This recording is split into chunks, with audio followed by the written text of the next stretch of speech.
Hello student, today I am going to teach class 7 geography chapter 9 part 2nd topic first environmental degradation वातावरण संबंधी. The developmental activities are leading to the gradual destruction of the rainforest and the lush forest of the area is turning into a barren landscape.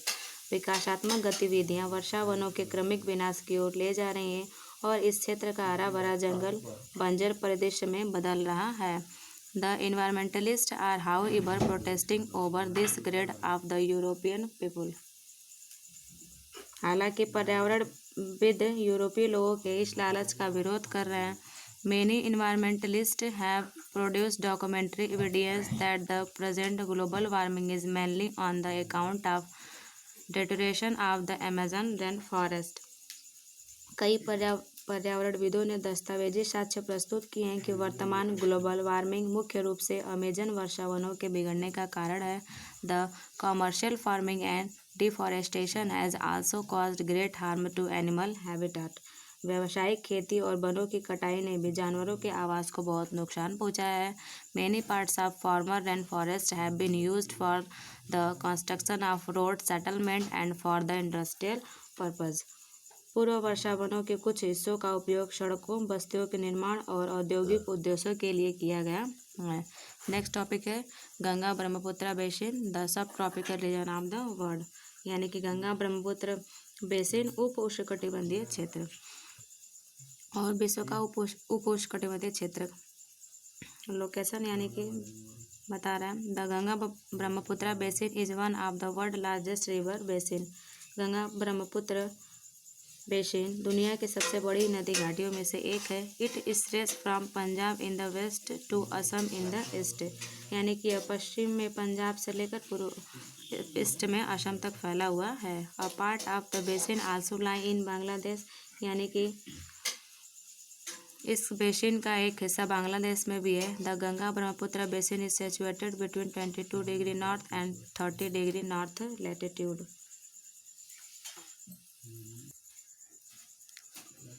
Ganga Brahmaputra basin 22 degree north और 30 degree north अक्षांश के बीच स्थित है. The northern plain is about 2400 kilometre in length while its width varies from 150 to 300 kilometre. यानी कि उत्तरी मैदान की लंबाई लगभग 2400 किलोमीटर है, जबकि इसकी चौड़ाई 150 से लेकर 300 किलोमीटर के बीच है. The plain of the Ganga and Brahmaputra, the mountain and the foothills of the Himalayas and the Sundarban Delta are the main feature of the basin. Ganga और ब्रह्मपुत्र के मैदान, पर्वत और हिमालय की तलहटी और सुंदरबन डेल्टा इस बेसिन की मुख्य विशेषताएं हैं. ड्रेनेज सिस्टम यानी कि जल निकासी व्यवस्था. The basin is drained by the river Ganga Brahmaputra and their tributaries.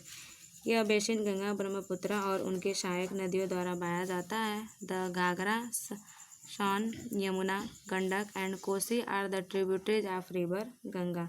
Ghaghara, Son, Yamuna, Gandak और कोसी गंगा नदी की सहायक नदियां हैं. While Lohit, Dhansiri and Dibang are tributaries of the river Brahmaputra. जबकि लोहित, धनसिरी और दिबांग ब्रह्मपुत्र नदी की सहायक नदियां हैं. नेक्स्ट टॉपिक है climate. The Ganga Brahmaputra basin experience the monsoon type of climate. यानी कि गंगा ब्रह्मपुत्र बेसिन में मानसून प्रकार के जलवायु का अनुभव होता है. It has hot summer and cold winter. इसमें ग्रीष्मकाल और ठंडी सर्दियाँ होती हैं. It experiences rainfall from mid June to mid September. यानी कि मध्य जून से मध्य सितंबर तक वर्षा होती है. नेक्स्ट टॉपिक है soil. The basin is drain by many Himalayan river. यानी कि यह बेसिन कई हिमालयी नदियों द्वारा बहाया जाता है. The river like Ganga and Brahmaputra have form the northern plains of India. Ganga और ब्रह्मपुत्र जैसे नदियों ने भारत के उत्तरी मैदान का निर्माण किया है. The plains has a thick cover all of aluminium. इस मैदान में